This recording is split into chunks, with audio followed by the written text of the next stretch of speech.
Try that.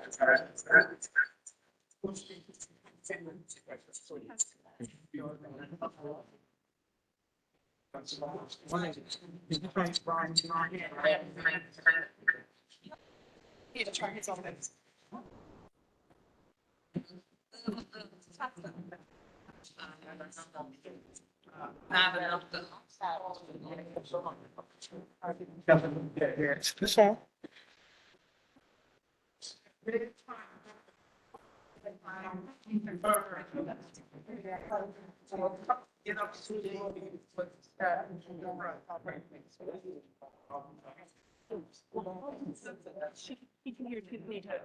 Right, so somebody's mic is open over here. Good evening, everyone.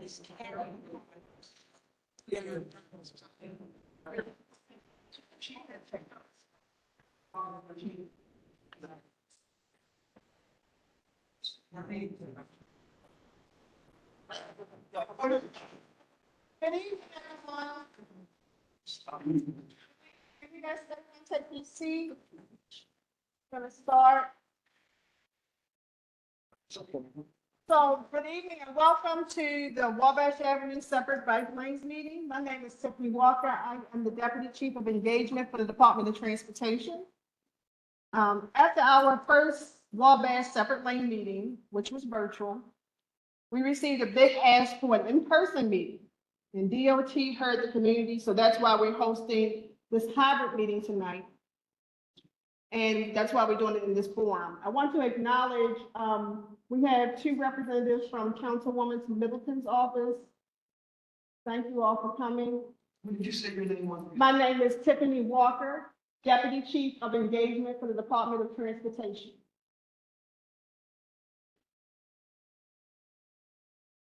Just had a couple of housekeeping items that I wanted to go over with you. Of course, again, we are in person as well as virtual. So for our in-person folks, the restrooms are right out the door to my left. If you go up the hallway to your right, if you go out the door, make a right, look to your left, and those are there. You'll see the bathroom signs. So while the presentation is going on, I hope that did everyone grab one of these cards, the comment cards? Okay.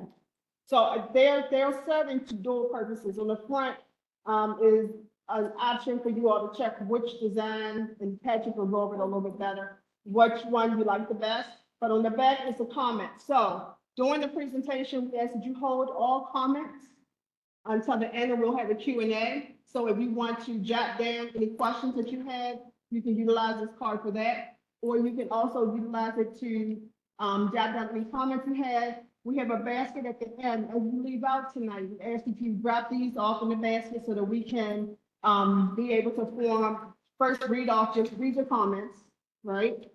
And also so that we can later on have a FAQ if there are any questions that we weren't able to capture tonight. Okay? So for those who are joining us on WebEx, you can put your questions in the chat. We have planners monitoring the chat during the questions and answers. If there is any questions that you have that you want the presenter to hear, please feel free to communicate that through through the chat. And we have a person here that'll read it out if you want to, and that's on our WebEx. For those of you that may be joining us on the phone, you can raise your hand by pushing *3, and you can mute and unmute yourself by pushing *6. Again, my name is Tiffany Walker. From my team tonight, we have DOT Liaison, Mr. Eric James. We also have DOT Liaison, Ms. Shaquetta Wallace, who was one of the young ladies that were greeting you all when you came in. We have DOT Planners, Ms. Shayna Rose, who was another person at the table. We have Ms. Micah Zaslow right here. And we also have Mr. Will Etheridge, who is helping us online. And tonight's presenter is our lead bike planner, Mr. Patrick Patterson. And last but not least is our senior bike planner, Ms. Candice Holford. So without further ado, I'm going to turn it over to Mr. Patrick Patterson. Fantastic. Thank you, Tiffany. I really appreciate it. Now, let me get my notes kind of situated here. because they told me I was gonna have a podium, but I don't have one of those, so now I have to be a little more flexible here. So give me a second. But we want to thank Forest Park Senior High School and the YMCA for giving us this wonderful space. Again, we want to emphasize that while we did meet virtually in February, we recognize that the demographics of the people who live in the community, they value in-person meetings. And so that's why we're here today. We adjusted the scope, we adjusted the project timeline to make sure that we accommodate the needs and wants of the community and the residents that are here. So again, my name is Patrick. Welcome. Tonight, we're going to cover a variety of things. We already did our introductions in our open house. Don't worry if you didn't get the chance to come down and make any comments and things like that. We're still going to have a open house closure where we'll do the question and answer portion. Throughout the presentation, I'm going to share some background research that we did to conduct and start off this study. We want to re-emphasize that this is a study. This is not a start of construction or anything like that. This is a study ahead of any future, even 65% up to 100% design that would go through a construction plan. So tonight's study will focus on the background of what we did to understand the corridor so far. I'll tell you a little bit more about what makes a great street, and ultimately, how does that relate to the identity that you all, as the residents of the community, see it as, see it. So with that started, I'm going to go ahead and go forward.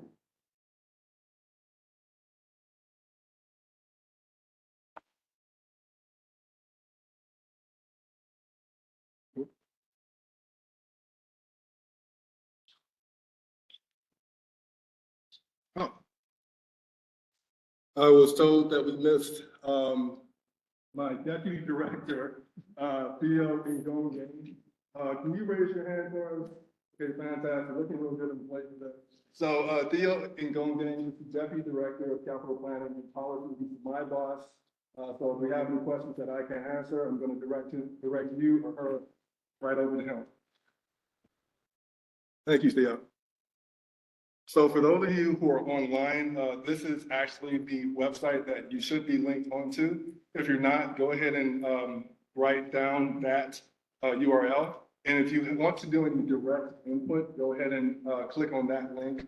And there is the input form for these comments is actually at the very bottom of the website. If you scroll down past all the information, you can drop in information there, or if you go to the right, there's a direct input form for you to put said information.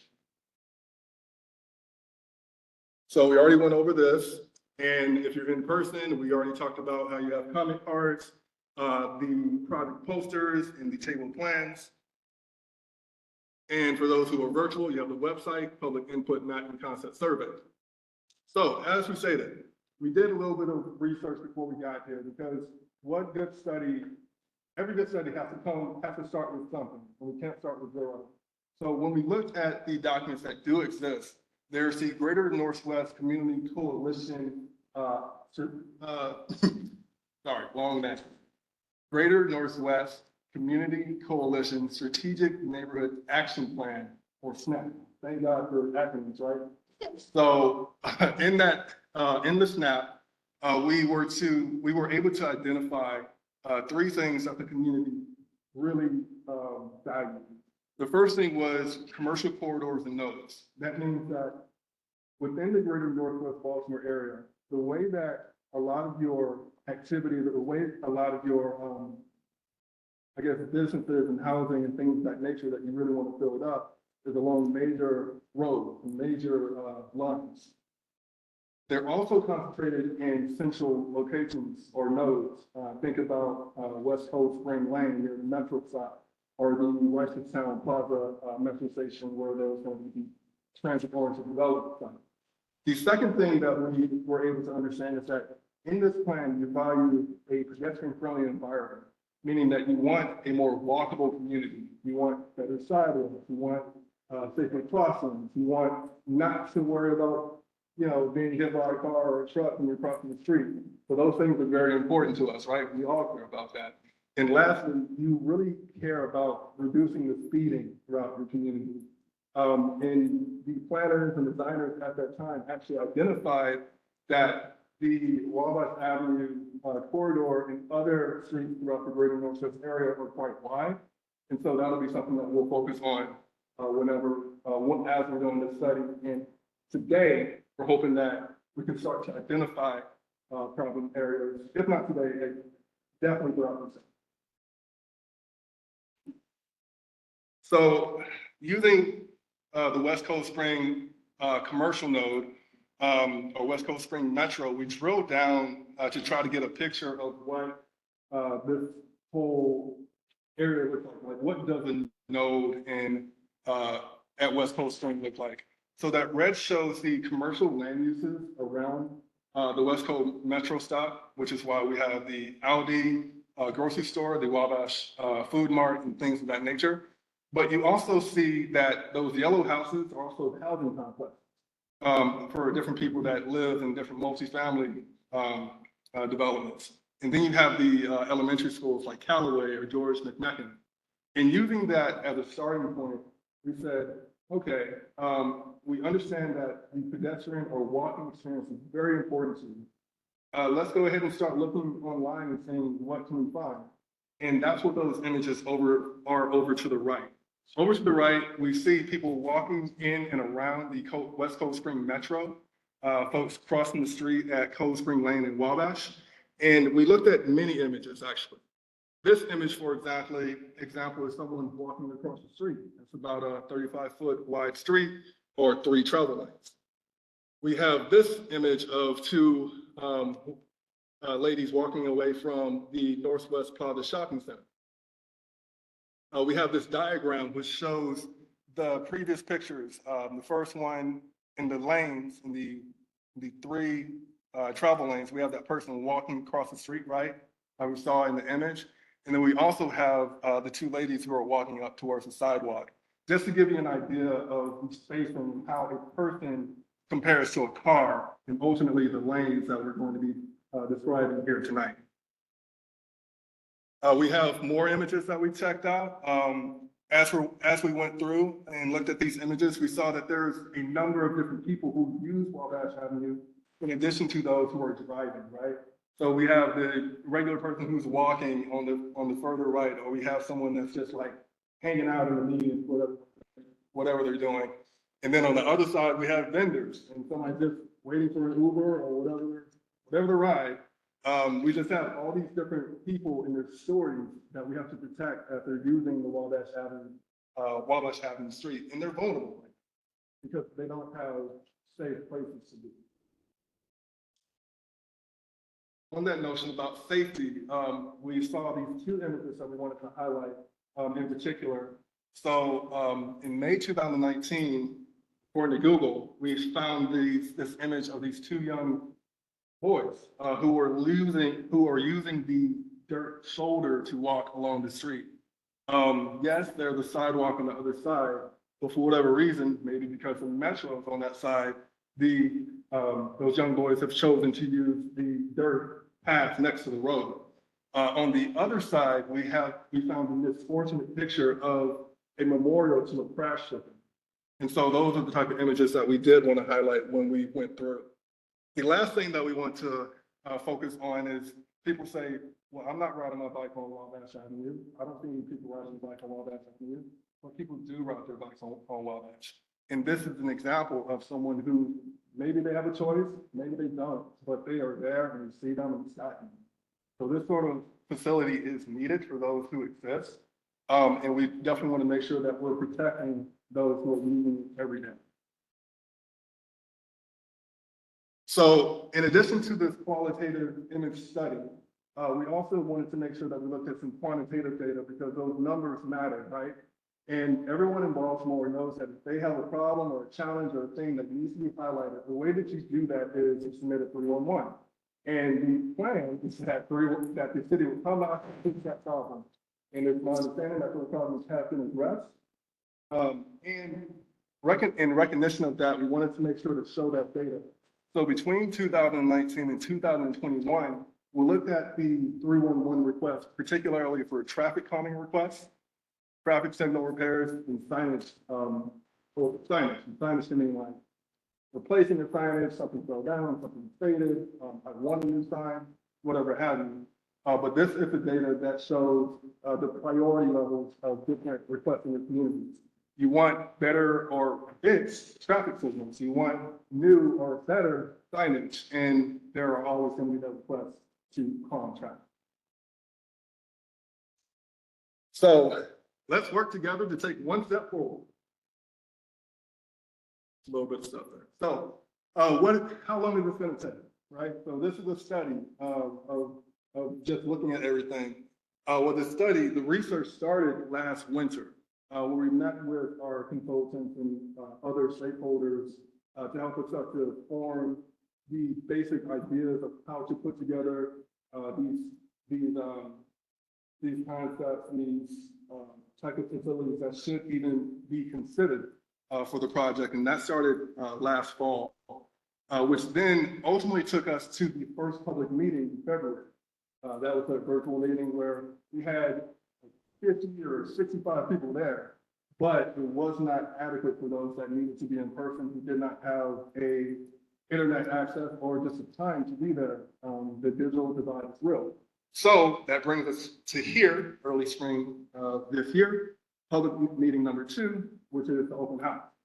After this, we'll be using that time between April, August, the fall type time frame to refine the concept and ultimately come back for another meeting, an in-person meeting, where we can talk about what the designers, the planners, the engineers, and et cetera, ultimately decided on based on sound engineering principles and other design best practices.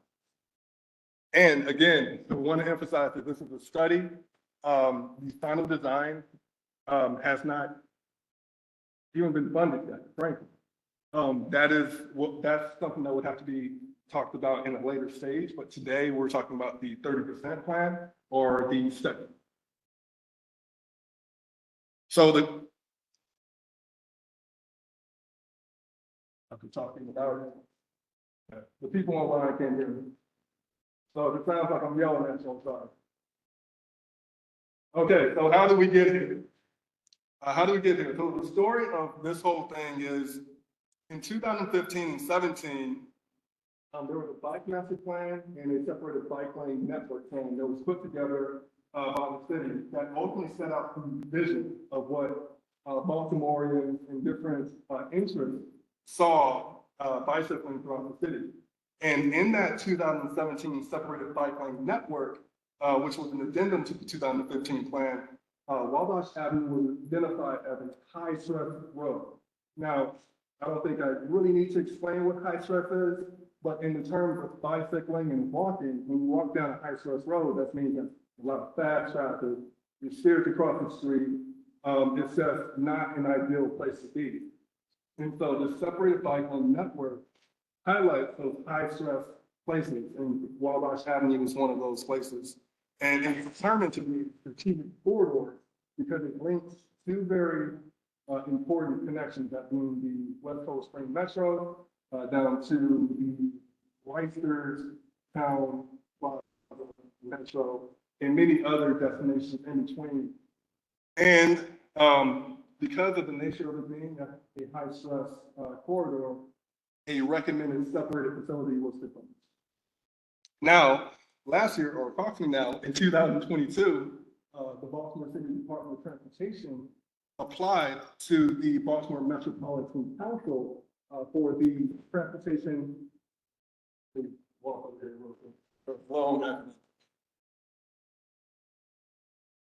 The Transportation and Land Use Connections Program. That program was applied because we know that we needed a separate bicycle facility, but DOT did not have everything that it needed to really start the study and push it forward. So what the DMC does, or the Baltimore Metropolitan Council does, is provide technical assistance to local jurisdictions across the metropolitan area. And the Baltimore City was one of those. And what they did was provide this short-term assistance in the form of consultant support. And it was a consultant who helped us put together a lot of this media, this material, these role plans, and ultimately empowered DOT so that when we came out to the community, we came correct, we had the right type of material, we had the right type of information, so that when we're facilitating this conversation, we're really giving you all that you need to really give us what you want. So now we're in the community engagement phase. So again, hi, we're engaging and we're the community. Throughout the technical study, there will be engineers, planners, like myself and everyone here, who will be taking down the notes and entering them into fancy CAD software to draw it up and ultimately create a concept from it. So a lot of people have been wondering, so what is the study area? So the study area, again, goes from West Coast Spring Metro Station or West Coast Spring Lane to approximately the Reisterstown Plaza Metro Station or Patterson Avenue. These bounds were chosen because, again, this is a strategic corridor and it's very high stress. But if you look at it within the context of the bicycle network, this network shows existing and planned facilities according to the bicycle master plan and the 2017 separated bike lane network plan. So the way to see this is Wabash Avenue is a spine that connects all of these other smaller facilities, if you will, to one another, because you can't ride a bike without having a network. It's the same way about a car. You can't drive roads, they don't go anywhere. And if we are going to be able to connect people who are riding bikes safely from one part of the city to the other, we have to emphasize the creation of this network. And Wabash Avenue is a part of that network. So what makes Wabash Avenue? Well, I'm going to try my best. I don't live here. I've only studied this for a little while. But what we've seen is that it's a vibrant community, and it has all these different types of uses. I mean, we see Baltimore City DOT with their big public works building. We see transit with the different type of metro stops. We see multifamily apartments and single-family homes and car lots and all these sorts of things in between that make up Wabash Avenue. And so that makes your community special. And therefore, the type of concept or separated bike lane or traffic calming or pedestrian improvements that we propose, they have to match them, right? They have to match the content. They have to be context-sensitive solutions. They just can't be stamped and moved around from other parts of the city. So what does make a great street? So a great street is composed of 5 elements. A great street has great transit accessibility. It has a solid bicycle network, has a solid or great element of pedestrian safety, it has traffic calming, and ultimately it has a streetscape and placemaking attributes. So what does that mean?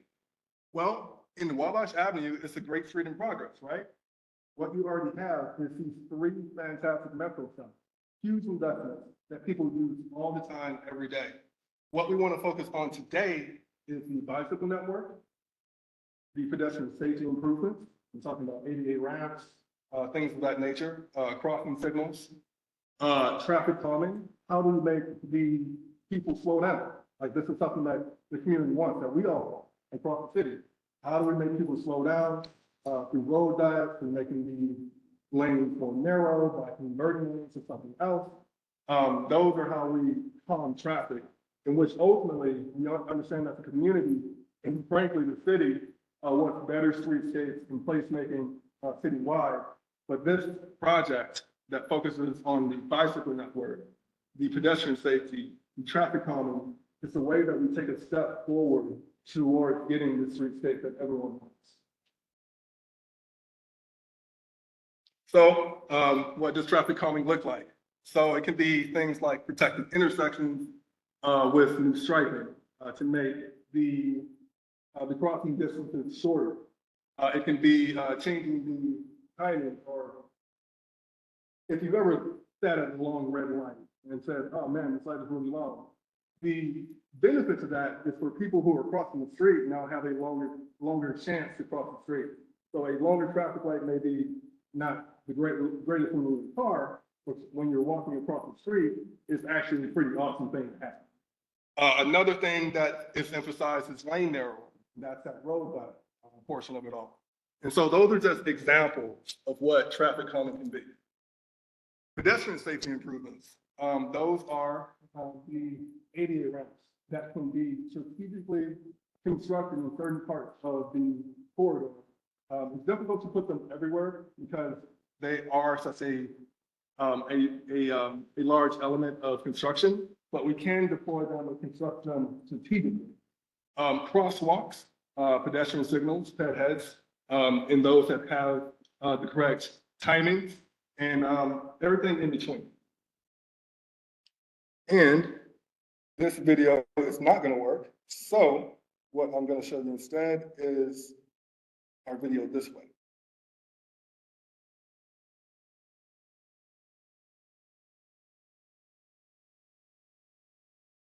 What I'm pulling up is the Complete Streets video that was, okay, so what I'm going to do is not talk. So it's going to work with it.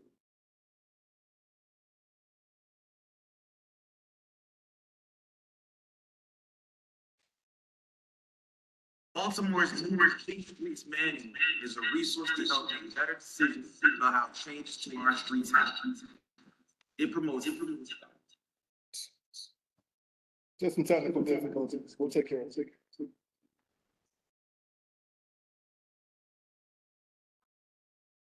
Yeah.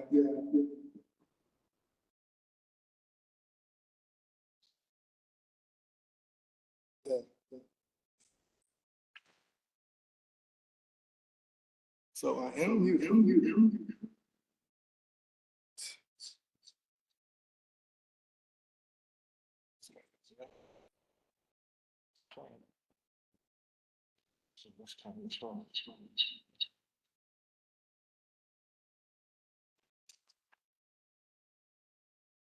Everyone hold the breath.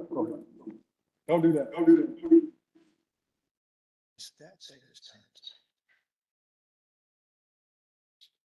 That's okay. We don't kind of calm down.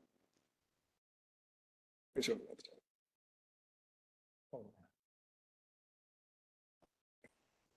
Try it now. Try it now. My mic is on. See how it's close.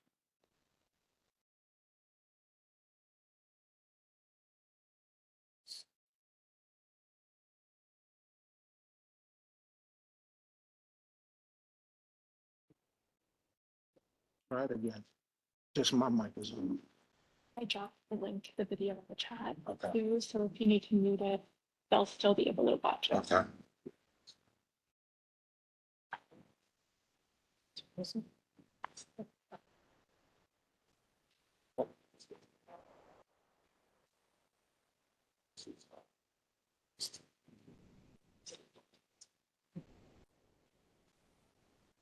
fine. Let's go to the. It's probably more fun. So let's get the button.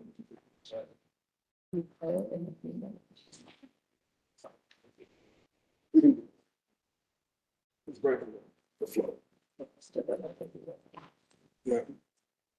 All right, so that would have been a really awesome video, but now you're just not feel good.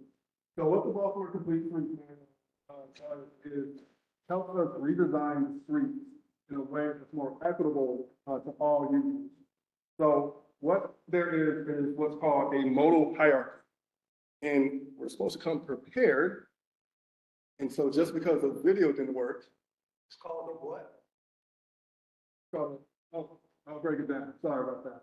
So the video didn't work, but we do have this slide that demonstrates what a complete street is and why it's important.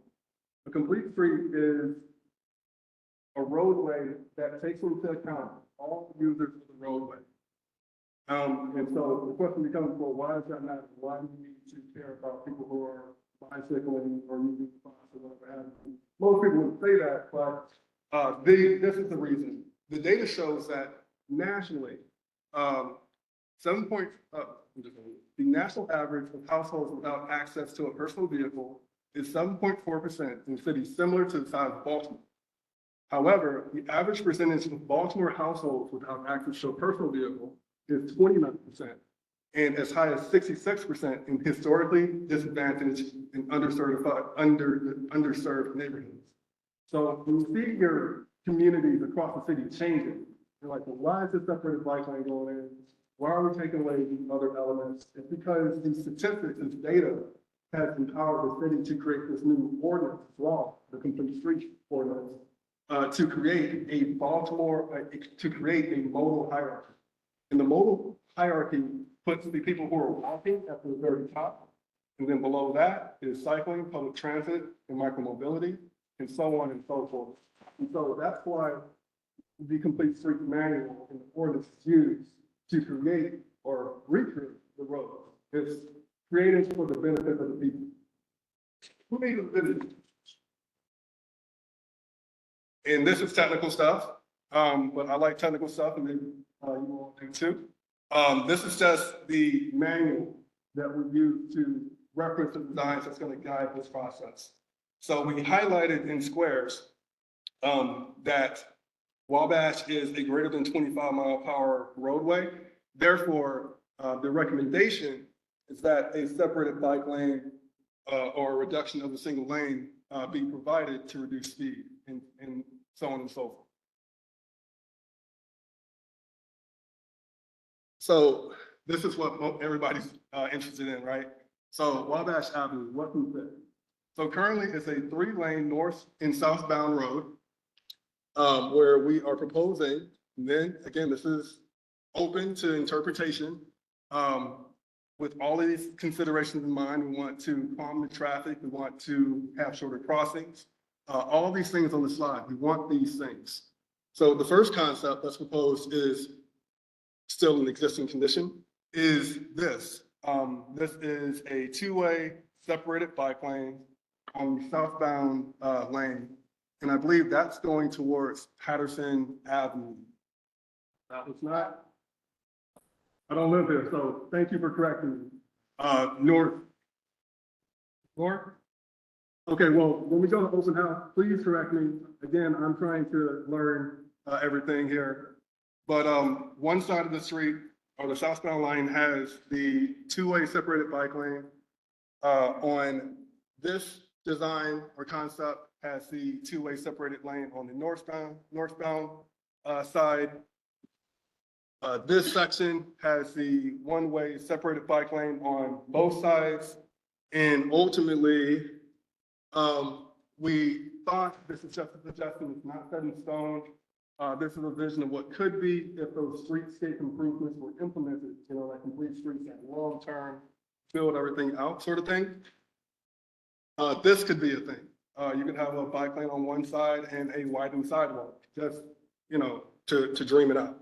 Or you can have a raised bike lane with a grass median and trees. These are just the sort of things that ultimately we want everyone to think about as we try to not only get this project done, but ultimately redevelop Wabash Avenue as a corridor that's great and beneficial to everyone. So with that stated, we have our website that's up, and everything on that slide. We'll use tonight's time, the remainder of it, to collect feedback, talk about the project more in depth, and really hear what you think about the presentation, about the materials that we provided. For everyone that's online, feel free to continue to submit your questions into the chat, and Micah and will help sort through those and answer what can be answered and transfer what can't be to me, and where I can provide some information. And again, project contact information, and there we go. So that started, that stated, feel free to, jump on up, start talking to me, talking to other folks. And This is a Q&A, so. well, okay. Okay, do we want to? Well, we still have time. Yeah, we still have time, because, yes, sir. What's the process? Yes, yes, sir, thank you. So, what we have here, these large format plans, that have different ways to put the comments down. So these blue dots, you can like put them down, like, you can intersect them and say, I would like to see a ADA ramp there. And we can literally write on the map, or use a post-it note. And really, it's just up to you, however you want to provide your feedback. Using your material to provide it onto you, so that you can mark them up and provide us with feedback however way you choose. We provided the boards back here, to tell you the story of how we got here, basically summarizing everything that I just presented. And, just ultimately to be the springboard for the conversation, between everyone in the process. So,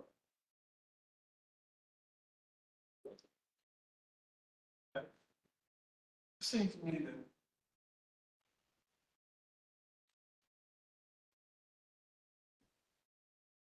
are you aware of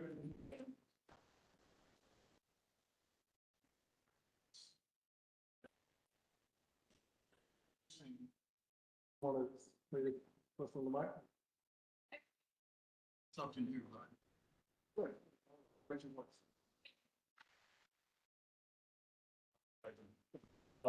Yeah, are you aware of any, when federal government or regional governments that are aimed at reducing automobile traffic? You gotta get cars off the, start talking about putting stuff on the roads, it seems to me. Well, that has to be done in tandem. The rejection of, red line, for instance. That would have been a big step forward, but we're not getting it. So what do you know of that is reducing automobile traffic? And again, Thank you, Dan. I'm gonna get you the question in 1 second. Everyone wants to listen to the question while we're going through and providing information. We have this until about 7:30. And we're looking, to gather the in-person feedback. We're really going on. So, questions, hope that everyone can start getting, you can ask questions later on, and you go on. So, can we take note of who's raising their hand? Yeah. In the process, and I'm gonna. So, this project, does focus on, the reduction part, because, I see. So, that's there. Oh, yeah. So, the question by and large was, are there programs that are focused on reducing cars? Because we have to get the cars off the road first, before we can consider adding bicycles, other sort of modes into the road. Yes. Fantastic, okay. So, the response to that would be yes. And the way that this project addresses that is, it recognizes that the other school, when it was designed, was built for a sort of traffic that no longer exists, right? So, there is a local truck route where trucks do reach this corridor. So we do recognize that. To that specificity, but in terms of the traffic and the cars that use the roadway, it's not as robust as it used to be. Therefore, if we use the complete street manual and guidelines, there are sound engineering principles that say you reduce a traffic lane, that can encourage people to slow down. Because now we have to focus on driving in your 1 and 2 lane, 2 lanes in this example, 2 lanes, rather than kind of this big U-shape, to barrel. So this project will address the reduction, when I mean that's reduction, it will right side the road, so that it, the right side of the road, because it's not going to be far from going to the side. That just sounds like speed reduction, and not necessarily number of cars. That's continuing to grow. But the number of cars on the road. Okay. 1 second, we trying to. President Biden just issued, and I believe for the year 2035, there will be less gas-driven cars. Electric cars are selling by 95. So there is no reduction in cars. There's only a reduction in cars. Okay, yes, sir.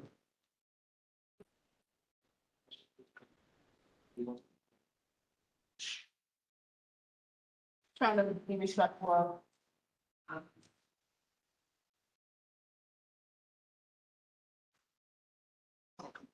Good evening, everybody. Stephen Johnson, President for the Biblical Association. Question, I know you said like the space is here till 7:30, but it seems that it's already a done deal. So the question would be, where does the community input really lay?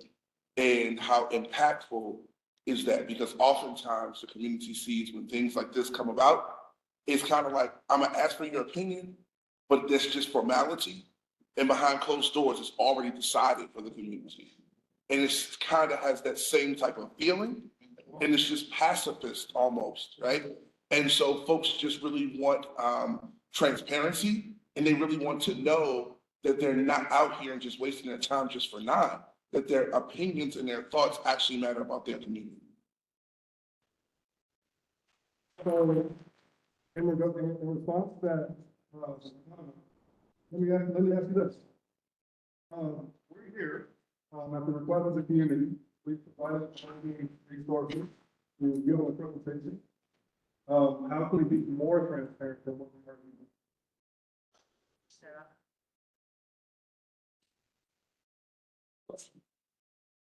Good evening. I am Gregory Philip Bank. I live 4212 Elder Road. And I own 4212.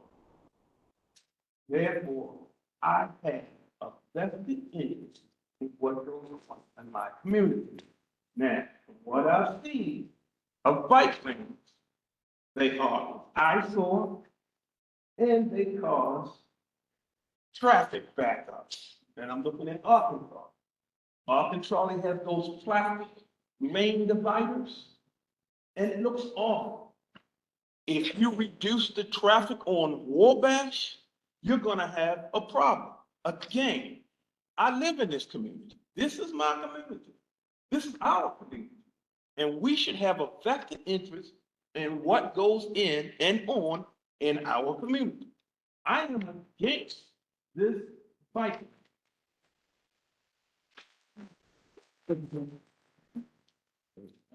Thank you. I wanted to say a couple things very quickly. The easiest way, the most scientific way of determining the will of the people, you all have a lot of, you have some resources. Just do a poll, do a scientific poll for people all over Baltimore City and find out what they want. I believe, and I said in the last call, that there's a reason why it's not being done, because I think folks know that if you ask people not only about Wabash, but North Avenue, your Lake Drives, okay, 90% of people don't want less lanes, they want more parking, right? Now, this is really, and I just want to say this whole idea of street cornering, it's a national trend. It is part of a larger plan. And it's a kind of gentrification. The idea is that all over the country, they're moving out Black folks, working class white folks. Come on now. And it's accelerating. Look at the logic of it. If you have X number, let's look at physics or mathematics, you have X number of cars. If you reduce the number of lanes, you have to have more traffic back there, right? Okay, I mean, it's impossible not to, all right? What is one of the most common things that people ask for in cities and in our communities? Not enough parking, right? So the whole point of all of this, and I'm not laying this all on you, but I'm saying it's a bigger thing that's being financed in Baltimore City and all over the country. And it's happening quickly. It's not something that's long term. We're talking over the next couple of years. The idea is that you're gonna move blacks out, particularly black families. If you notice that schools have been closed left and right, all over the city, especially the black community, right? You don't see as many families. They're bringing in, and one of the other plans of bike movement, and it's on the bike movement website. And there's a law, there's a bill in council right now to allow developers, talking about white developers, investors, they're coming in, they want to raise the rent and get the blacks out. Also, bill that's there right now, sponsored by, I think by Councilman, Dorsey, right? Okay. He wants it to be so they can go into a single family house, cut it up into small pieces. This is not for families. This is for affluent, white collar, white people who want to move in and move you out. That's the bottom line, right? You can look at DC, you can look at Harlem, you can look at Boston. Any one of these cities is the exact same thing over and over again. When this was first announced, the fire department here in Baltimore City was opposed to it. Because, talk about how, okay, streets in Baltimore are supposed to be at least 20 feet wide. Why is that? You have fire trucks. You have ambulance. When I called 911 last week when my mother got sick and she unfortunately passed away, they could not go straight down Druid Hill where I'm at. It's not wide enough, okay? They could barely get through there. They definitely couldn't go to the parking. I'm talking about Druid Park, Lake Drive. Because it's not wide enough for ambulance to fire, okay? Here's the other thing I want to say, you know, and I'm not knocking you all. You're just here because, you know, you work in the city, but it is insulting when they say to black folks, we're doing you a favor. Right? You Negroes, or you can't afford a car, so we're doing this to help you out. We want all of them to go around the community, hand out bicycles to all the black folks and the poor that can't afford a car. It's insulting. That's not the reason why it's being done. This is done to, let me explain this real quick, okay? They are catering to the taste of a small group of people who are a minority. So again, and who want to move in, and they do not have children, they do not have large families. Now, again, I end on this. Why not have a poll, a scientific study? Every day I hear people cry about how bad North Avenue is. Am I right? Yes, yes. Maybe I'm wrong, but maybe that's a joke. Simply do a poll. Don't have a cherry pick audience like we've had. Now, thankfully, and I want to thank you for this, this allowed more people to come out. But up until now, and I know this is because of COVID, the meetings that have been online have been cherry picked. People don't even live in the city, right? And okay, right. So knowing that 95% of people who are the real stakeholders can't even be online on Zoom meetings, WebEx meetings, you take a poll of people who you already know say that they want this. It's not democratic. Democracy means the will of the people, am I right? Yeah. So the best thing, and I'm going to end on this, okay, is that you do a scientific poll. You ask people around the city, what do they want? Do you want more bike lanes? Do you not want more bike lanes? Do you want to lose parking? Do you not want to lose parking? Right? That's the most fair way to do it. And that's what, for those of you listening right now, including the bike activists, you know, be fair to the people that actually live here. All right, I lived on Wabash Avenue in the late 60s. Okay? I lived down the end. I know how people feel around here. And I know people feel, I had people, I'm glad, thanks to the brothers who came in from the mosque. The next thing is that you're then going to go down Garris. They're going to kill your parking. I met with ministers, the ministerial conference. Yes, the people in North Avenue, the churches on North Avenue, I can name them, they're upset about it. They're upset about the parking that's moved there. We're upset about the corner of Whitetown and Glens Falls. All they needed to deal with the problems of accidents, like you've done in white community, with a speed bump. Tell people, I told, okay, you don't be an expert engineer to done that. What they did was, and I'm finished doing this, I know I'm going on, they put those delineators in front of a black church. Mount Hope Baptist Church, and at that corner, they killed their parking. Then they killed the parking of a black church that had a business there on the streets. Okay, so in terms of economics, take this money, fill those potholes out there, okay? You have one lane. Now, how can you jump back there on the street and, rebuild these houses? Don't just give the house away to white developers so they can kick black people out of the community. That's how you do it. Thank you.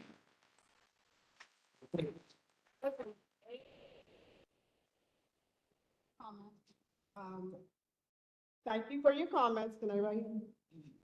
We have 15 minutes to vacate the place, so I want everybody to have an opportunity, but we cannot, 2 minutes is the longest. That's fine with me. And I actually want to acknowledge all the pain. And Go ahead, Dr.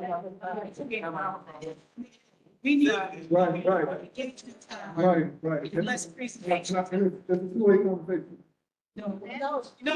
Okay, well, this is what I'm thinking. These lanes, they don't have to exist the way they are. If we have parking, if parking is needed, there's nothing that says that one of those lanes cannot be parked. That is something that can be possible. So that's all.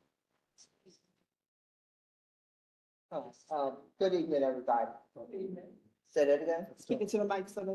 Good evening, everybody. About, y'all can't hear me? With people online. You have to record your feedback. If you don't talk loud into the microphone, we can't review. Okay.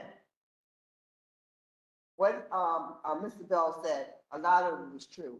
A lot of these surveys that you say you do, whoever's doing them is stupid, because these bike lanes have not reduced anything. They frustrated people, confused the heck out of everybody, and I think it's the cause of more people getting hit and more cars having accidents, because it makes no sense. You'll have a bike lane for two blocks and then nothing. It makes no sense. And I think we need to figure out a way to fight this on age discrimination. Because I'm not riding no bike to the market, to the doctor, or anywhere else. Even if I could afford it. Those standing on things now are $800, $1,800, as much money as you want to spend on a damn bike. I'm not doing that. And if you want to know about transparency, listen to us and take our advice and not just do what the heck you want to do.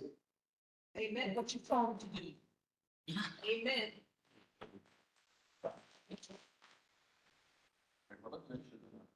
You're supposed to do it. You have a question, and then you pick you, and then put us.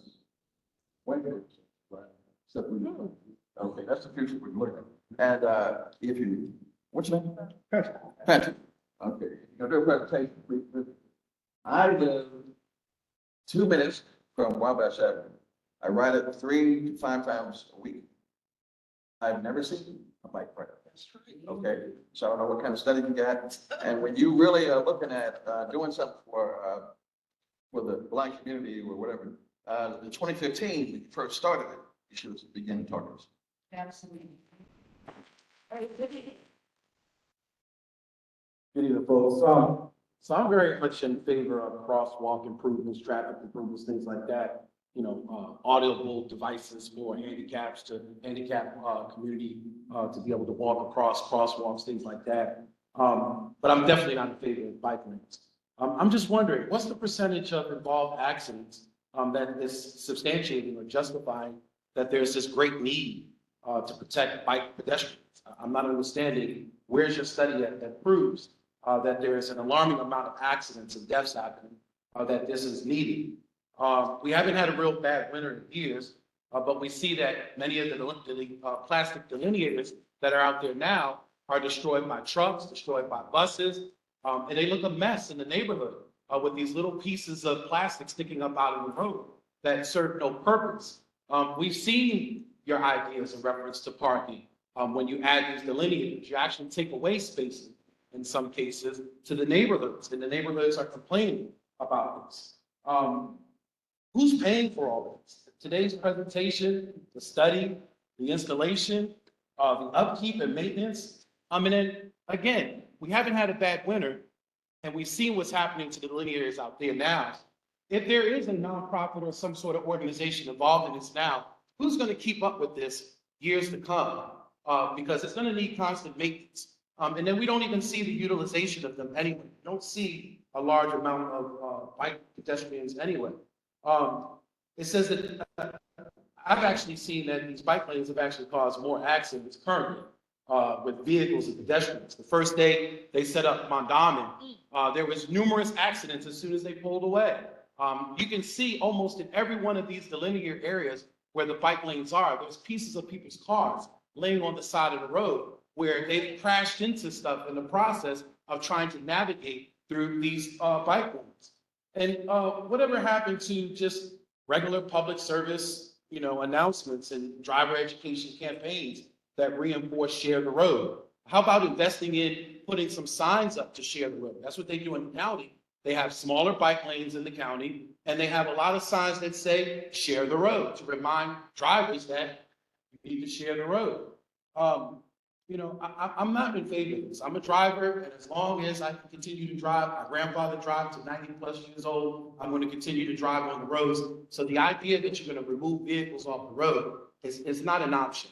But what you're doing in some cases in reference to these traffic changes and things in reference to bus lanes, bike lanes, and what's going on currently with these delineators, you're causing commuter nightmares. Howard Street and North Avenue is a commuter nightmare. I know about 50%, 70% of the people that I spoke to are driving around that area because they hate to go through there during rush hour. So this is not serving the community, and the overwhelming majority does not want them. So I'm trying to understand, why is this being forced down the community when this could be spent so much better? I just spent almost $1,300 in redoing my front suspension. Fix the potholes. Fix the potholes. And improve the crosswalks. That's all we need. That's all we need from Department of Transportation. And you can't even do that successfully.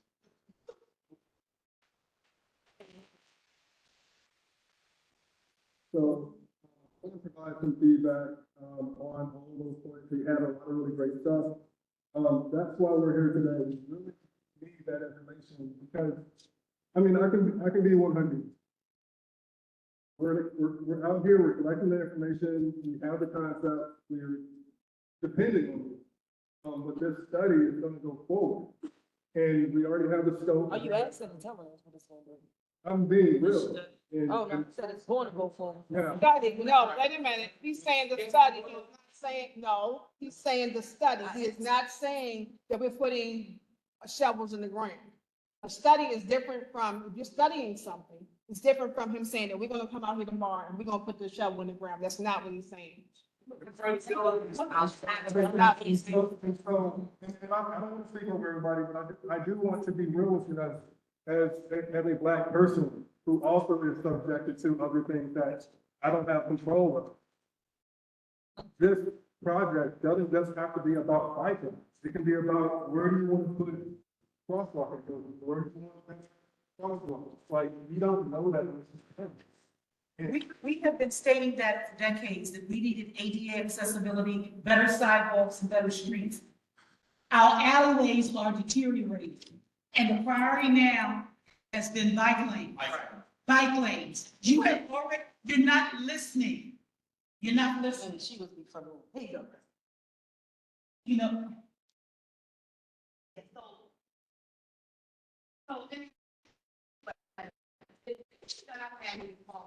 Is that you're stating that one about that yellow circle, that there's 3 or 4 most of them involved. And there was some survey done nationally that 7.4 Ohio, whatever, Black and brown community have walkers or something. The problem is that how many people in apartment complexes did you guys want to ask them if they own a bike, want a bike, or even if they know what the hell a bike lane is or is for, or people that just keep walking, people that just keep walking, they're walking public transportation to go to work. They're not going to get a bike. They're not going to ride a bike to get to work. So they're not going to use a study to waste money to do a study first, and then come and put all this money before, and then come and talk to the people.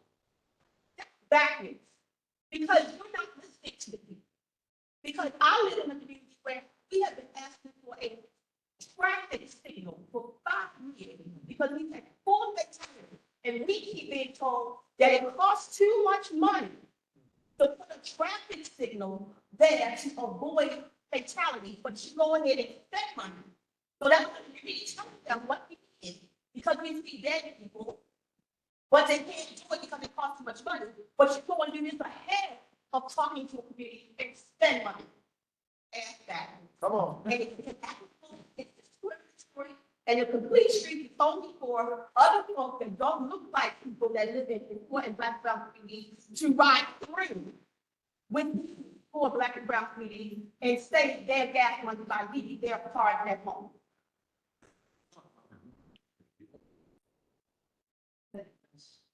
I have a question.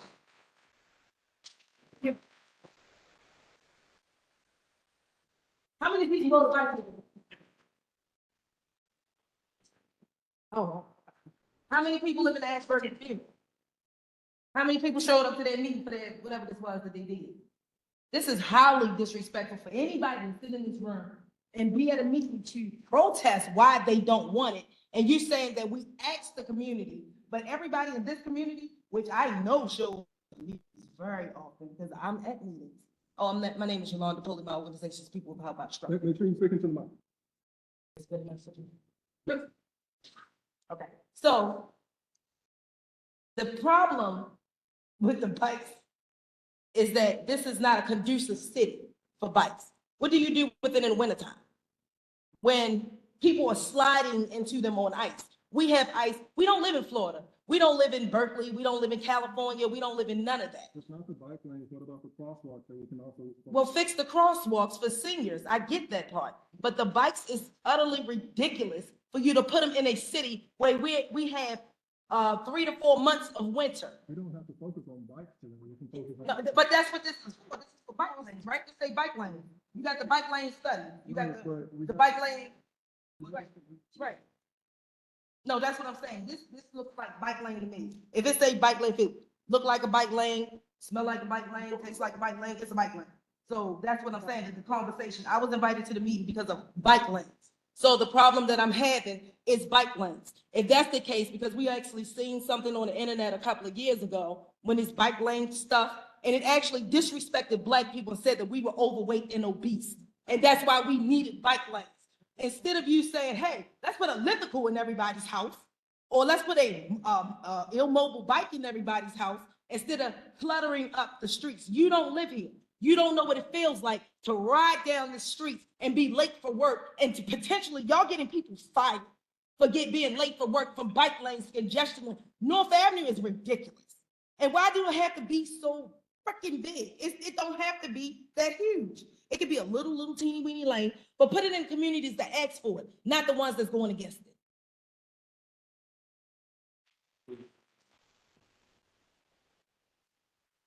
Thank you so much. My name is Diego.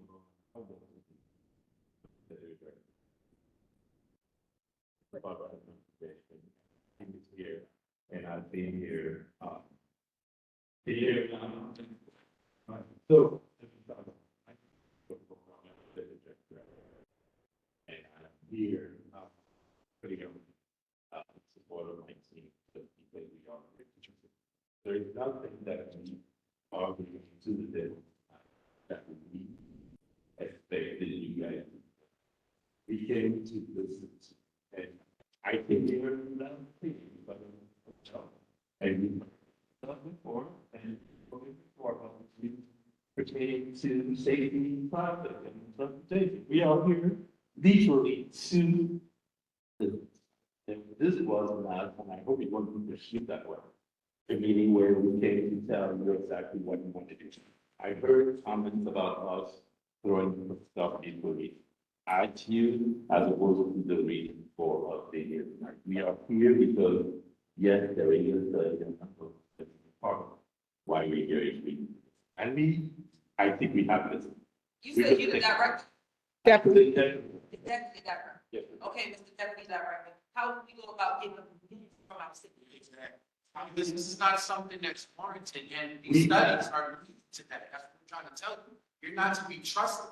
You're not gonna be trusted because your history will show that you move forward with this foundation, backing, and the argument that's been so far is don't worry about the bike lanes and the cost because the foundations are paid for it. But we didn't ask these foundations to do that. They want to do something for us, fix the potholes, fix the sidewalks. Do that. We have Fairly, again, that's totally wrong if you want to create. In that bus lane, being a black driver, they can go that. People, you know, outrageous, the other being in the bus lane, doing outrageous ticket getting points. When North Avenue was Route 1, to raise your car, it's the never been, number 2, where, no, there's no people on the road, they didn't talk to any of us in the and they changed everything during the pandemic. I was over there for 25 years. They finally do this going after 30 years. And changing the language. Make it worse, make it hard. You got people that need to get work. You got people that need to drop children off. So y'all trying to calm them down. That's hurting people now. You have to get what people have to take instead of 30. Sometimes hour like another person said, you do the job. You all that, you don't care. Why gonna get? We get it, thank you so much. Yeah, 2 more projects to vacation room as well, and then it's done up there. So, Mr. Theo, part of the problem here that creates the disbelief and the belief that you're perpetrating insincerities goes back to the whole foundation of this. Ryan Dorsey's premise was that 60% of Blacks in urban communities don't own cars. So we need to create an infrastructure that allows for bikes. The answer to that from an equity perspective is that if Blacks are economically disenfranchised, then create opportunities for them to gain wealth and money so that they can make choices that are equivalent to those choices that the whites can make and those who are affluent can make. It's not for you to come in and create traffic heavy, intense, burdensome, onerous solutions that we have not been a party to the table on from its inception. And I know that back 10 years ago, Bike More, Rails to Trails, Green Ray Trails Network, and many other interest groups were meeting with planning and transportation to have these conversations that bring us here today, where you want to allow us only 30 minutes to get feedback on infrastructure changes that will change our lives. That is patently unfair, insincere, and ignoble, and it needs to stop. The other thing is, we want to convey to Ms. Johnson and all of the transportation officials that when us citizens call the Department of Transportation, we want callbacks, and when we send emails, we want email responses. There has been a blatant attempt to disenfranchise a number of us who have been outspoken against these tragedies and travesties that the city of Baltimore is imposing on us by having us look at one bike lane, one study here, an architrave study here, and an architrave. Give us the big picture. You have known, the city has known for decades what their plan was for trying to change the infrastructure of this city, and they had an obligation fundamentally to engage the citizens from the point that they were creating these plans up until today, and they have failed. They have been remiss. So we are sick of it, and we want solutions, and we're tired of the dog and pony show. Let's get it.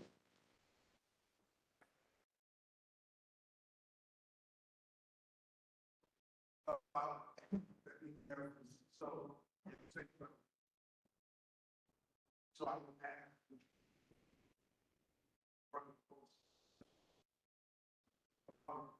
take that to the agency, tell them to pull the plug, on this, to the man, and give the folks what they need for, right? And then they let them, we heard you, we listened, as a result, we move forward, and we're giving the things instead, actually, asking. Thank you. I can definitely commit to bringing this message on these messages that we're going to build a word forward. Nobody Thank you all so much. We will, okay, you tell me where to go now. At this time, we would like to thank you all for coming out. We want to ask that, the comment cards that were given, if you all want to submit your comments, you can place them in the baskets. We will, along with the comments that you all delivered, and, we will take them back. Like, it's the next meeting. We haven't just been here. We haven't started. Not saying we won't have one, but we haven't started.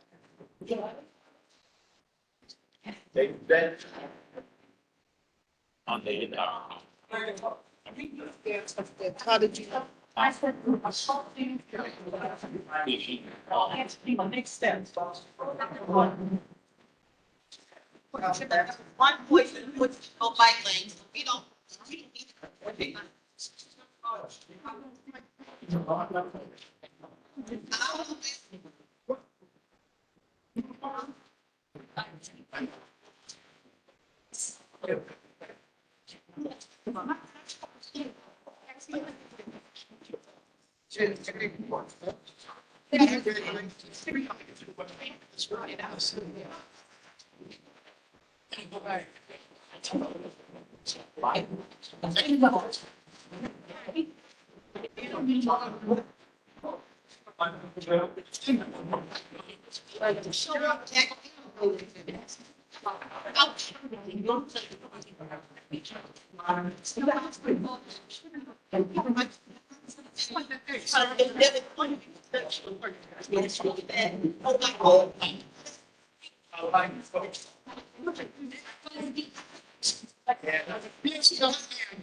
And we just want to thank everybody for coming out, well, coming online tonight for the meeting. If you have any questions or comments, you can go to streetsofbaltimore.com and drop your questions and concerns there. Thank you and have a good evening.